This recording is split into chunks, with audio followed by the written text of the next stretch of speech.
Anytime you find our people in any area where they are being attacked, they should, if they are intelligent, they should try and protect themselves, defend themselves. Well, there was talk a month ago, you remember, of a group in Harlem called the Blood Brothers, who left the black Muslims when you did, and then later parted company with you, we are told, because the tactics that you espoused were too mild. What do you know of them, the Blood Brothers? Well, I certainly wouldn't apologize for them. I think that the approach, if such a group as Blood Brothers exists... Does it? I say, I think all Negroes are blood brothers. Every Negro I know is my blood brother. Oh, but Minister Malcolm, we're talking about a group said to number up to 400, probably more, who confess themselves to be anti-white as you are. They disbelieve in nonviolence as you do. One group among them is said to believe in violence, even in murder, almost for violence sake. Another group among them are said to believe in violence only for retribution, to strike back. Well, if such a group as the Blood Brothers exists, it doesn't shock me. I would only be shocked at white people being shocked, because the conditions that prevail, Mike Wallace, are such that it's a miracle that such group hasn't formed a long time ago. But do they exist, to your knowledge? I think every Negro in Harlem is a blood brother, whether he admits it or not. A group of them? Are you in touch with them? All of my preaching is done to Negroes in general. I don't try and reach any special group. I try and reach all.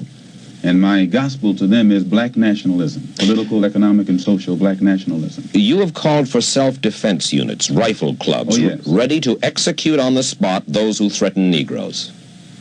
I don't think that I said that. Yes, you did. No, I don't think I said that. All right. I have called for rifle clubs, that I think Negroes should, in areas where the police, whether it be federal, state, or city, have proven their inability or their unwillingness to defend Negroes, the lives and the property of Negroes, then it's only intelligent and it's only right that Negroes protect themselves, and I have encouraged them to buy a rifle and a shotgun, which according to the Constitution is legal. For what purpose? Not buy a pistol or something like that, but a rifle or a shotgun, which is constitutionally legal. For what purpose? So that at any time, anyone makes any effort whatsoever to brutalize them or attack them or endanger them, they should have something to defend themselves.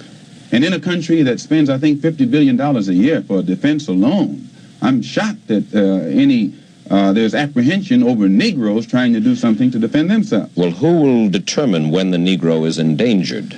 I think that if the government is concerned, instead of being so worried about what the Negro is going to do, the government should stop dragging its feet and take the initiative necessary to eliminate the injustices that frustrate Negroes and drive them into a method of defense such as this. You've said, Minister Malcolm, you have to expect the Negroes to rise up sooner or later. Oh, yes. What does that mean? Well, just the same thing that it meant in South Vietnam and these other places where you find oppressed people. Sooner or later, they rise up against the oppressor. When the Jews were being brutalized in Poland, there came a time when they couldn't take it anymore, and they fought back. They didn't have too much to fight with, but they fought back. And I think every oppressed people, no matter how meek and humble they are, after you drive them so far, they're going to strike back. Well, does that mean that you expect to organize battalions or paramilitary units in various Negro ghettos around the country and establish this coming summer for violent action? No, but I think that most Afro-Americans, so-called Negroes, have reached the point of no return and are taking it upon themselves to be prepared if the necessity ever arrives where they will have to do something to defend themselves. Minister Malcolm, you have suggested that there are all kinds of movements in Harlem growing that you and I don't know about? Oh, yes. Frustration itself has been sufficient, all that was necessary to make Negroes realize the importance of banding together. And Negroes are banding together. Banding together in what kind of movements? Different kinds of movements, all kinds of movements, and they remain almost invisible. They remain almost unknown, but yet they are there. When I say invisible, I mean invisible in the sense that Their existence is unknown, and no matter how much you try and track them down, you can't find them. And never try and find them through the Negro leaders.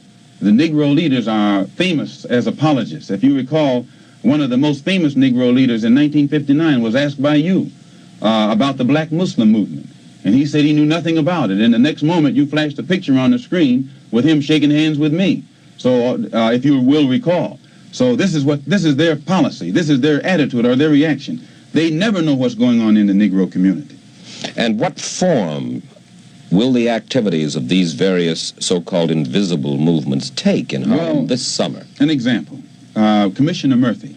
Almost every statement that Commissioner Murphy makes would give you the impression that he's encouraging the police, rank-and-file policemen, that to take whatever method or measures necessary to hold the Negroes in check. He feeds the type of statistics to the white public to make them think that Harlem is a complete criminal area, that everyone is prone toward violence. This gives the police the impression that they can then go and brutalize the Negroes or suppress the Negroes or even frighten the Negroes. Whenever something happens, 20 police cars converge on one area. This doesn't frighten Negroes. So it means that someone is either misinforming Commissioner Murphy and making him use tactics this year that he would not use 4 years ago, or that the former policeman Kennedy would not use. And this force that is so visible in the Harlem community creates a spirit of resentment in every Negro. They think they're living in a police state, and they become hostile toward the policeman. They think that the policeman is there to be against them rather than to protect them. And these thoughts, these frustrations, these apprehensions automatically are sufficient to make these Negroes begin to form means and ways to protect themselves in case the police themselves get too far out of line. And you know of the existence of these groups, clubs, organizations? Well, when you walk through the streets of Harlem, you hear this comment and that comment, and you get the impression that everybody is ready. They have arms? I think Harlem has always been armed. Do you look for violence in Harlem this summer? Yes, I do look for violence. When you say Harlem, mind you, Harlem is New York City. Queens is Harlem. Brooklyn is Harlem. The Bronx is Harlem. Westchester is Harlem. I mean, could you not become the leader of this kind of a group? Which kind of a group? A violent group. It's not a case of becoming a leader of a violent group. I don't think any group, even that's ready, wants violence. It's a case of... Is this not, Minister Malcolm, a call to action of sorts that you are raising here and now? I don't have to raise a call to action. And this is what I'm trying to make white people see. They have lost their ability to be objective where the race problem is concerned, primarily because they know that no real meaningful results have come from the Negro struggle. And in defense of this, they always call it or label it violence. You really believe that any meaningful result is going to come from violence? It's not a case of violence. I think that, see, if you could get away from looking at it as violence, then you would be objective and see that actually all it is a tendency to react to what they are confronting.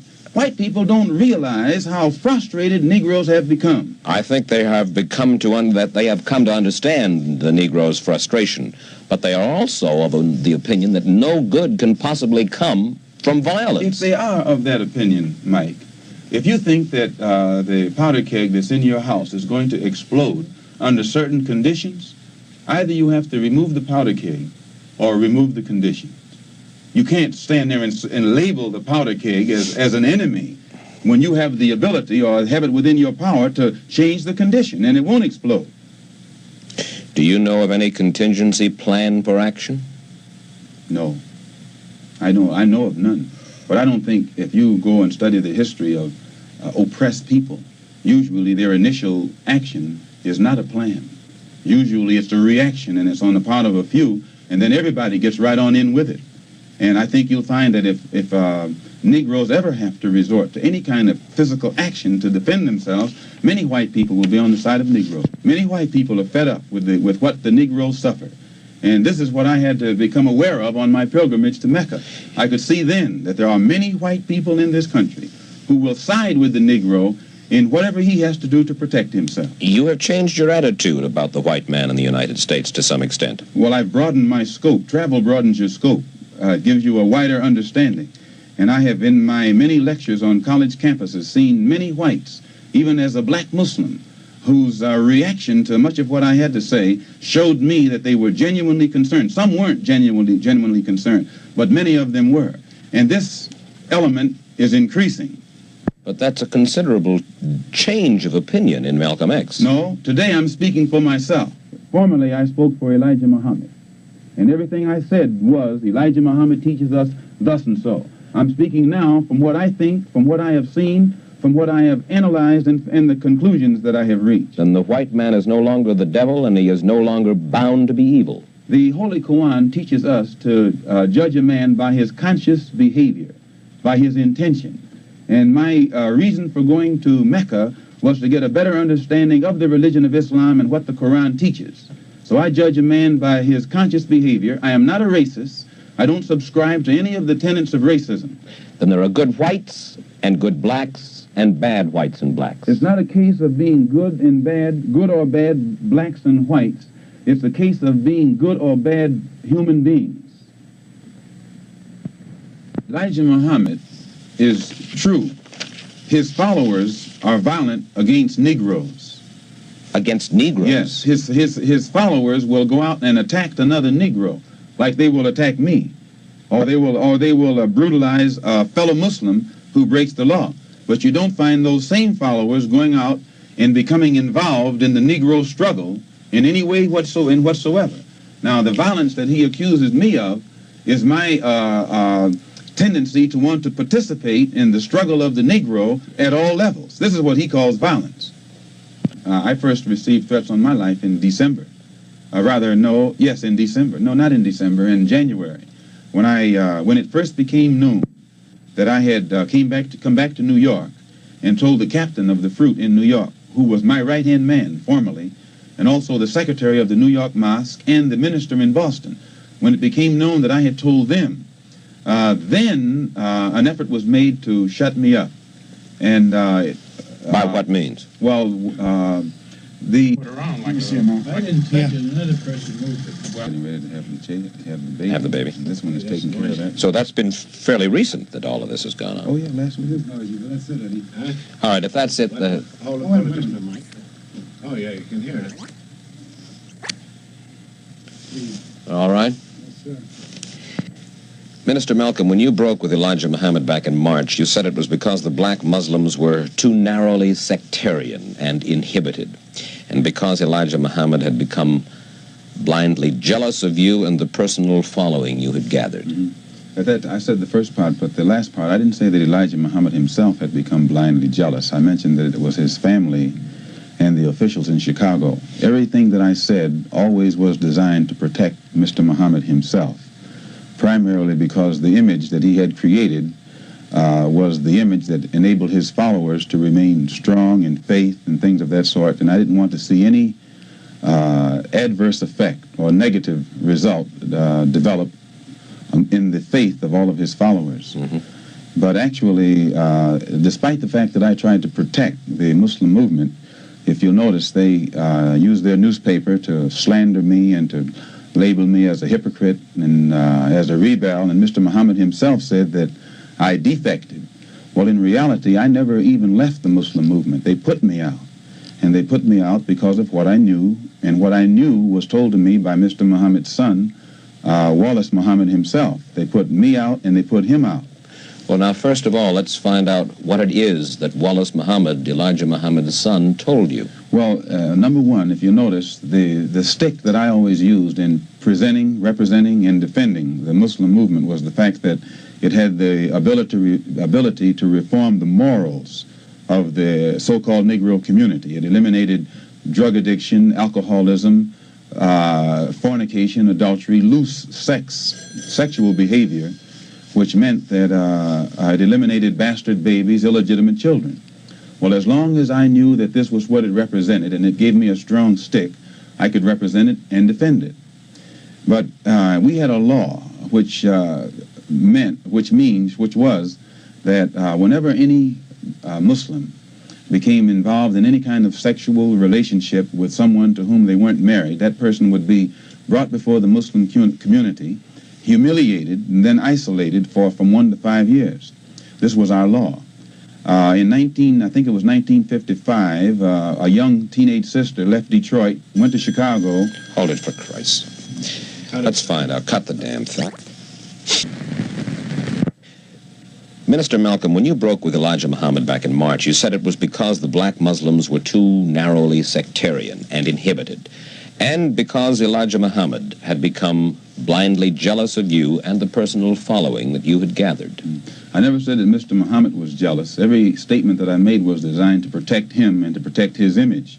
I said that his officials and his family there in Chicago were the ones who were jealous.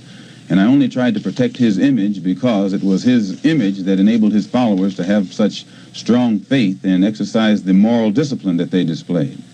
And as long as I thought that the Muslim movement represented a force that could reform the morals of the Negro community, I could represent it as such. But we had a strong law which dictated that any Muslim who became involved in any kind of sexual activity with anyone to whom they weren't married, they were brought before the Muslim community and humiliated and then isolated or sentenced out of the Muslim community for from 1 to 5 years.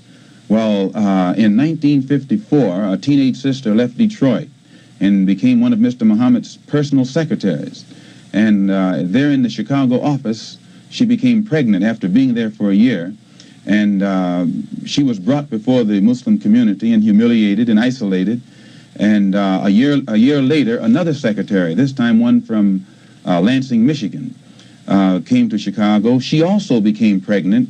She was brought before the community and humiliated and isolated. And because the other person was never brought forth during this court session, it was concluded by all of Mr. Muhammad's followers that it was a non-Muslim who was the other party. Well, we grew so rapidly until that in 1957 or 58, the secretarial staff was expanded to, I think, 8 teenage sisters. In 1959, 6 of them disappeared. 2 of them reappeared in Philadelphia about 2 or 3 months later, and they were all right. The other 4 reappeared in 1960. All 4 of them had babies. All 4 of them had become involved with someone and become pregnant and had these children. So it was, from what I now know, when the 4 of them got back to Chicago and began to compare notes, they found that the same man had told all of them the same story and had made all of them pregnant, that the same man was the father of all 4 of their children and had also been the father of the children brought forth by the 2 secretaries who preceded them. So this story was kept among these sisters until 1962. 2 of them rebelled against the person who was responsible and began to tell the story all over the city of Chicago. It caused many of the Muslims in the Chicago mosques to leave and go back out in the street. They knew it, and I knew nothing about it until 1963 when Mr. Muhammad's son, who had been in prison, came out, and he had been a minister, and he was very religious and spiritual. And when he began to hear these rumors around Chicago, he went to one of the sisters, and the sister admitted to him that the rumor was true. And it was he who first told me about it. And when he told me about it, I wrote to Mr. Muhammad and told him about it, and he admitted that he had a knowledge of it, and that he had given me a religious explanation that would fit into prophecy and all of that. So I was quiet. And it wasn't until October of 1963 that it came up again. And when it came up again, I realized that the same person who had made these other sisters pregnant was still busy doing the same thing. He hadn't stopped. 2 of the sisters had 2 children by the same man. And one of those 2 sisters was pregnant still, getting ready to have a 3rd child by the same man. So when it was known among the Chicago officials that I had a knowledge of this, they became very fearful of me. They became very antagonistic toward me, and they had to do something to diminish the authority that I had, for fear that if this became public knowledge, the followers would leave the Muslim movement and follow me. And it was at that time that they used the statement that I made against President Kennedy as a pretext to cut my authority, and some other things happened that finally produced the split, or forced the split. And when I made the split, the only reason that I didn't make this public knowledge was I knew the implications, and I felt that if the Muslims who were in the Nation of Islam knew it, that which enabled them to be so strongly religious and exercise moral discipline would be shattered, and it would cause all of them to go right back and start doing the things that they had been doing previously. Who is the father of all of these various children whom you have enumerated? The first one to tell me who the father was Wallace Muhammad, and he told me that the father was Elijah Muhammad himself. One of the sisters, he went to the home of one of the sisters, and when he walked in the door, she says, "I want to let you see something." And she showed him her child. She said, "Here's your brother, and your father is the father of this child." And then I questioned the sisters myself, because I was shook up. And they admitted to me that Elijah Muhammad was the father of their children. And I took it to him. And it was at that time he told me that he was Muhammad, the prophet, and that Muhammad had 9 wives. He also told me that he was David. He was the modern David, and that he was the modern Solomon, and that it was meant for him to fulfill today all of the things that they did back there. And how many of these illegitimate children did he father with the sisters? Well, he made 6 sisters pregnant. They all had children. 2 of those 6 had 2 children. One of those 2 is having a child right now. I am told that there is a 7th sister who is supposed to be in Mexico right now, and she's supposed to be having a child by him. Why are you only now making these revelations? Speed. Minister Malcolm. For this reason, one of the things that I realized, for one thing, when you first separate from your wife, it's a physical separation, but it's not psychological. You still have feelings for her, and you protect her.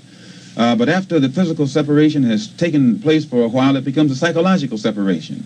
It was the same way with me and the Muslim movement. When I first separated, it was a physical separation, but my feeling was still there. And it was only after my trip into the Muslim world and in my pilgrimage to Mecca that I really was able to exercise the objective approach to it that enabled me to see that something had to be done to bring this to light. Otherwise, a whole lot of innocent people would be killed needlessly. Well, these revelations that you are now making about Elijah Muhammad, what effect should they have on his following? Well, I very much doubt that any of his followers who really are aware of what he has done would continue to follow him. He may try and justify it by saying that he's a Muslim, and that a Muslim has a right to these wives. If this were the case, these sisters should not have been humiliated.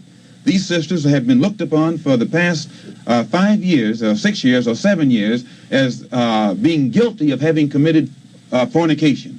They have been debased. They have been degraded. I have heard him himself refer to them as having disgraced him. So if they were his wives, he should have given them a position of respect so that all of his followers would respect them and that they would have the protection of his followers today. Well, do you feel that you then perhaps now should take over the leadership of the black Muslims? No, I have no desire to take over the leadership of the black Muslims, and I have never had that desire. But I do have this desire. I have a desire to see the Afro-American in this country get the human rights that are his due. I believe that the Islam religion is the best religion for our people because it creates unity and it gives one dignity and racial confidence and all of these things that are necessary to make a complete human being. Are you not perhaps afraid of what might happen to you as a result of making these revelations? Oh, yes. I probably am a dead man already. What do you mean? When you understand the makeup of the Muslim movement and the psychology of the Muslim movement, as long as I myself, by having confidence in the leader of the Muslim movement, if someone came to me and I had no knowledge whatsoever of what had taken place and they told me what I'm saying, I would kill them myself. The only thing that would prevent me from killing someone who made a statement like this, they would have to be able to let me know that it's true. Now, if anyone had come to me other than Mr. Muhammad's son, I never would have believed it, even enough to look into it. But I had been around him so closely, I had seen indications of the reality of it, but my religious sincerity made me block it out of my mind. Have you received threats on your life? Oh, yes. Commit murder? Well, I couldn't say and wouldn't say. I can answer you like this. Well, what now for Malcolm X? You announced when you left the black Muslims that you were organizing a politically oriented black nationalist party, but we've heard very little of that party, and here we are well along into June of an election year. Yes, immediately I saw the need for a base. And so, since I am a Muslim, And I knew that I could never stand up in public and represent Mr. Muhammad anymore. And at the same time, I didn't at that time want to say why I couldn't represent him.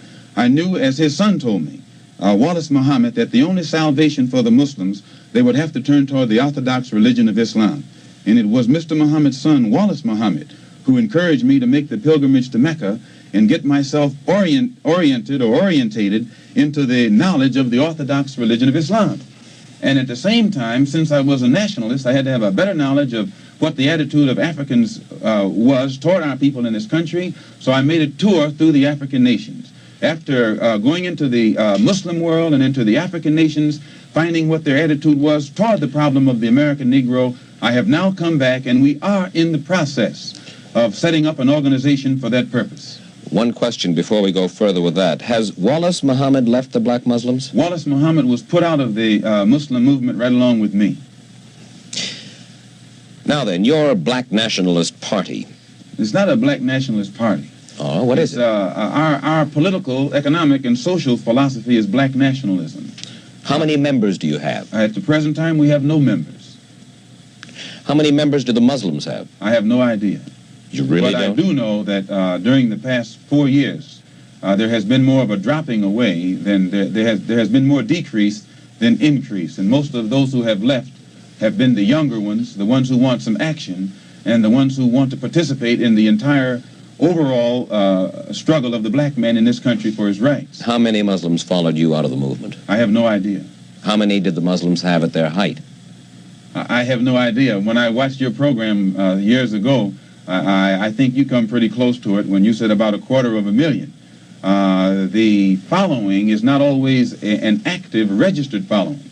But where does your financing come from now? Right now, I have no financing. The only financing we have are the Muslims who are still with me. Well, how do you support yourself, Malcolm? Well, I'm unsupported.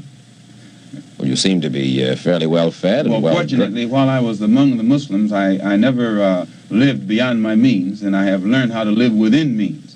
And I still have the clothes that that was provided for me at that time. I'm in the house that was provided for me, although we're in a court battle. They're trying to get it back. And I have made this statement to them concerning the house, that they could have it if they would take me back, that they would permit me to come before the Muslim movement, the rank and file, and explain or defend myself against all of the charges that they've made against me. They could have the house. But they are going contrary to their own laws by standing up in the mosque and indicting me, but never giving me a chance to defend myself. And they say that no one can judge me but Mr. Muhammad. In this case, Mr. Muhammad can't sit as judge because he's involved in the case. Elijah Muhammad says of the Muslims, "We carry no arms, and we do not seek to win victory with arms. We do nothing to others that we would not have done unto us." The two brothers were sent after me with revolvers by Joseph, the captain of the Fruit in New York.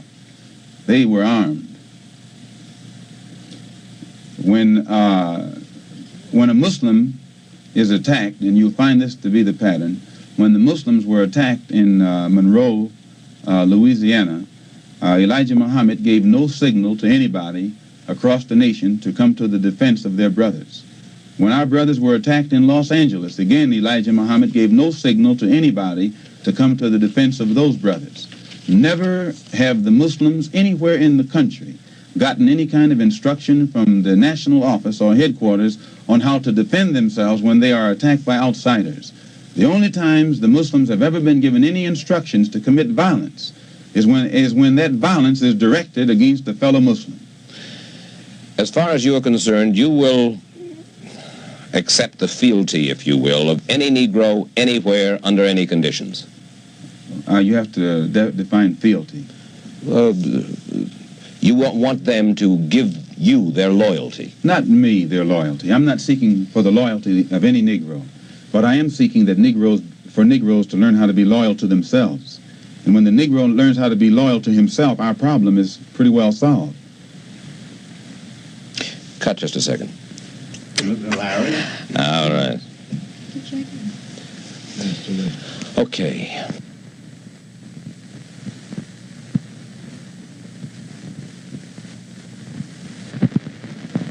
Any place where you find dissatisfied Negroes, that's Harlem.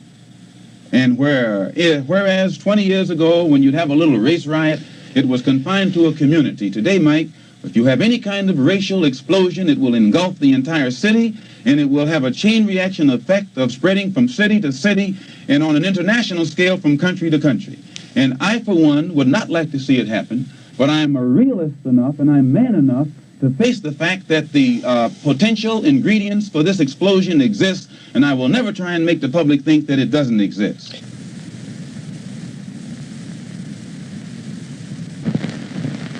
One brother encouraged to go out to my house and shut me up. And fortunately, it was a brother who was well capable of doing so, but it was a brother who was highly intelligent. He was academically equipped to think for himself. And what he was told to do didn't add up. And fortunately, he was the one who put out a feeler to me to find out what was wrong. And I opened his eyes. And then he opened the eyes of the same crew whose job it is to do this kind of work. You mean he was going to kill you? Oh, yes. One of them was, an attempt was made to get one of them to wire my car with an explosive. That one is with me right now. I wanted you to know that my house was bombed. It was bombed by the black Muslim movement upon the orders of Elijah Muhammad. Now, they had planned to do it from the front and the back so that I couldn't get out. They covered the front completely, the front door. Then they had come to the back, but instead of getting directly in the back of the house and throwing it this way, they stood at a 45-degree angle and tossed it at the window so it glanced and went onto the ground. And the fire hit the window, and it woke up my second oldest baby. But the fire burned on the outside of the house. But had that one gone through that window, it would have fallen on a 6-year-old girl, a 4-year-old girl, and a 2-year-old girl. And I'm going to tell you, if it had done it, I'd taken my rifle and gone after anybody in sight. I would not wait. And I say that because of this. The police know the criminal operation of the black Muslim movement because they have thoroughly infiltrated it.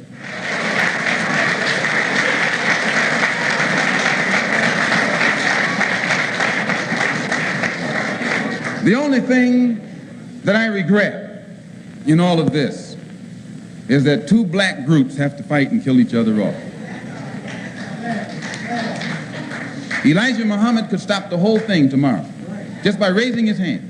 Really, he could. He could stop the whole thing by raising his hand. But he won't. He doesn't love black people. He doesn't even love his own followers. Proof of which they're killing each other. They killed one in the Bronx. They shot another one in the Bronx. They tried to get 6 of us Sunday morning. And the pattern has developed across the country. The man has gone insane. Absolutely out of his mind. Besides, you can't be 70 years old and surround yourself by a handful of 16, 17, 18-year-old girls and keep your right mind. You can't do it. The Muslims claim that you bombed your own house. That's what I said. The Muslims claim I bombed my house. Well, because they say it's rightfully there. Yeah. No, well, you can take what you want. The arson squad, the fire marshal, all of them are experts in this kind of thing. And if anybody can find where I bombed my house, they can put a rifle bullet through my head. It was my children and my own life and my wife's life that was at stake. In fact, let me tell you something, sir. I stood Sunday morning.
Sir, could you describe the shooting?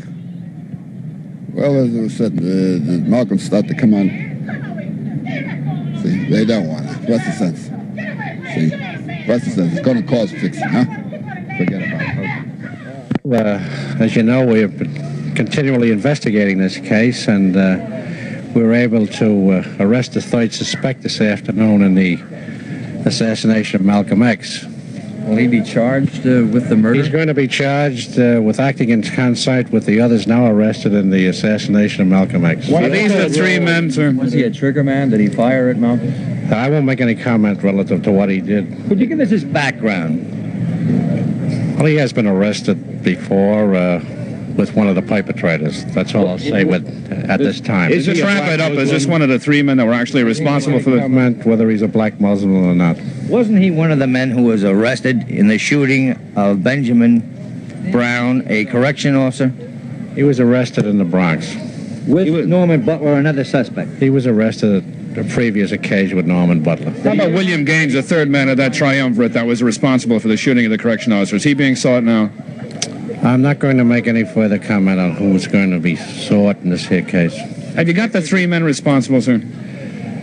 I told you we're still investigating, and we've got three arrested for acting in concert with each other. Did he use the name X when you asked him what his identity was? He did. He did? Yes. So did he indicate whether he was a Muslim or not? I won't comment whether he said he was a Muslim or not. Did you ask him? I did not. Do you expect more arrests in this case soon? I said we're still investigating this case. How many more people are you looking for, Inspector? I don't wish to make any comment whom we're looking for at this time. Is the charge homicide at this point, Inspector? I beg pardon? Is the charge going to be homicide? It is homicide. Can you tell us any of the circumstances surrounding the arrest, Inspector? I told you, detectives were investigating this right from the beginning, and we were able to arrest this here perpetrator this afternoon. Where was he arrested? In his home. At his home? That's correct. Inspector, is it obvious that he was working in conjunction with the two other... He was working in conjunction with the two other men you have already arrested? We call it acting in concert with the two others now arrested. There were three men actually involved in that shooting. Are these the same three men, sir? Would you say that? I didn't say there was only three men. I said three men are arrested. They're all charged with homicide in this instance? Correct. Is there more than three then? I said we have three arrested. We're still investigating the case. Are you getting any more cooperation from witnesses now, Inspector? Knowledge of it. Is this man's arrest the direct result of information you obtained or your own investigation? This is through our own investigation. Did you get any leads through the talking to Mrs. Chavez? I don't wish to comment on my interview with Mrs. Chavez at this time. Thank you very much, Inspector. For what? I'll never know. Thanks. I'll be in there. Inspector Carly, would give us a rundown on this latest arrest in this case. I would say after investigation, we came upon this third suspect in this case this afternoon, and we arrested him for the participating with others in acting in the assassination of Malcolm X. There were three men involved, sir, or there are more? We have three arrested. How many more involved? I'm not going to make any comment at this time. There are homicide charges pending against all three. Is that correct, sir? That's correct. Two have been arraigned and have been remanded, and this third man arrested here this afternoon. Where'd you grab this man? We grabbed him at his residence. We had made many efforts, but we weren't able to get him before. Did he give you a bad time at that situation? No, he did not. Can you tell me his reaction when you picked him up? He was a little bit surprised, like a lot of them are, when they figure they're in the free and clear of the crime itself. These two men, Johnson and Norman Butler, were involved in the shooting of that correction officer. There was also a third man, a man named William Gaines. Are you looking for him? I'm not going to make any comment who else we're looking for, what his name is, where we were looking. Would you say that the investigation is going to continue at this point? Oh, yes. We're continuing the investigation. Would that intimate, sir, that there are still more people involved? Well, it could be, but we're going to make sure when we get finished who was there and who wasn't there. The two other men that were arrested have been identified as black Muslims, yet Elijah Muhammad says he'd never resort to this sort of thing. Again, I wish to say. I'm not going to comment on whether they are black Muslims or not. But you got 3 out of 3 so far. So far. Thanks very much, Inspector. Can I ask you one?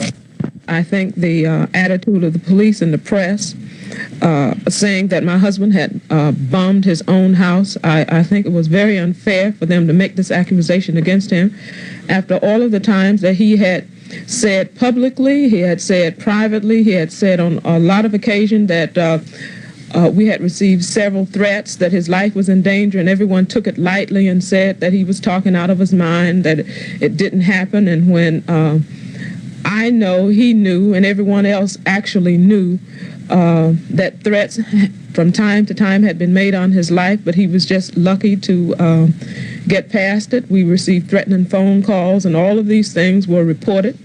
And the police and the press, when the house was bombed, they were very unfair to us, saying that my husband had bombed his own house, which was very ridiculous.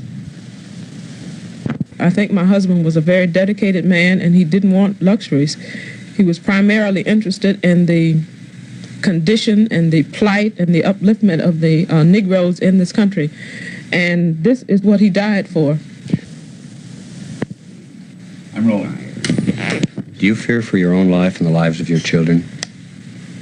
Yes, I think this is one of the things that my husband's kept saying, and that he feared for his family's life. You saw your husband last, or when did you see your husband last talk to him, rather, this afternoon, and what did you talk about? Well, yesterday he was going to check in at a hotel to be able to get some work done that he wanted to get done, that he couldn't get done where we are staying because it's crowded. We moved in with friends after our house was bombed, and he checked into a hotel to be able to finish some work. And he called me last night and said that he had picked up his typewriter and that he was going to get the work done. And he called me, and I asked him before he left if I could come to the meeting. I said, can I come to the meeting tomorrow? And he says, no. And then today he called me, and he says that he'd like for me to come to the meeting, and he'd like for me to bring all of the children, if I could get them ready. And I told him, yes, I'd try. Do you think this indicated he had a premonition that something would happen today? Well, I have no idea, but it was a very warm conversation we had. Do you think, ma'am, that this assassination is likely to touch off reprisals against black Muslims by Malcolm's followers? Will you make any effort at all to continue your husband's work? Yes. What do you see as the future of your husband's movement, ma'am? Do you think it will continue without him? Did your husband leave you well off, ma'am? Are you able to support yourself? No, we are without funds. When my husband was in the Black Muslim movement, I mean, everything that he made was turned over to the Black Muslim movement, and we received money just for the barest of necessities. Then after he left the Black Muslim movement, everything was turned over to Muslim Mosque and corporates, trying to unite the Negroes in this country with the Afro-Americans in this country, I should say, with the Africans throughout the world. Since the bombing of your home, has the police made any effort to offer you protection? If Malcolm's assassins are caught, what do you think should be done with them? Did you start to reply to the question about the police protection? Did they make any effort at all to offer you protection? Well, I guess they did make an effort, yes. Did they offer you a bodyguard or anything like that? No. Do you want police protection?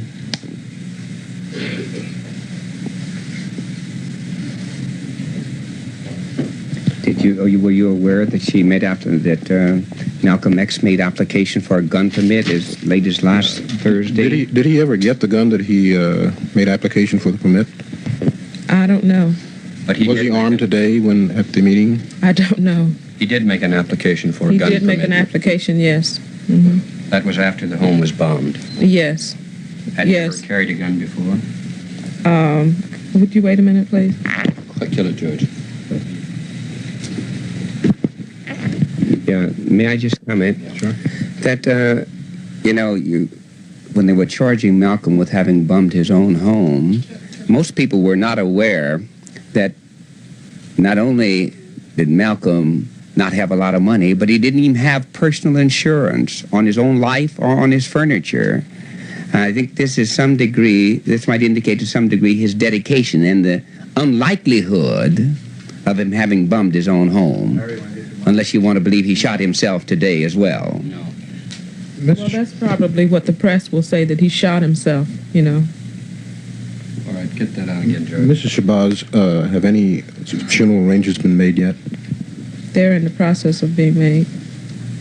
Can you say now when the funeral will be held or where it will be held? At this point, I can't say. Hold it 1 second. Hold it, George. Darling, do you think you'll take an active part in such a matter? At the present time, I would not care to make a comment.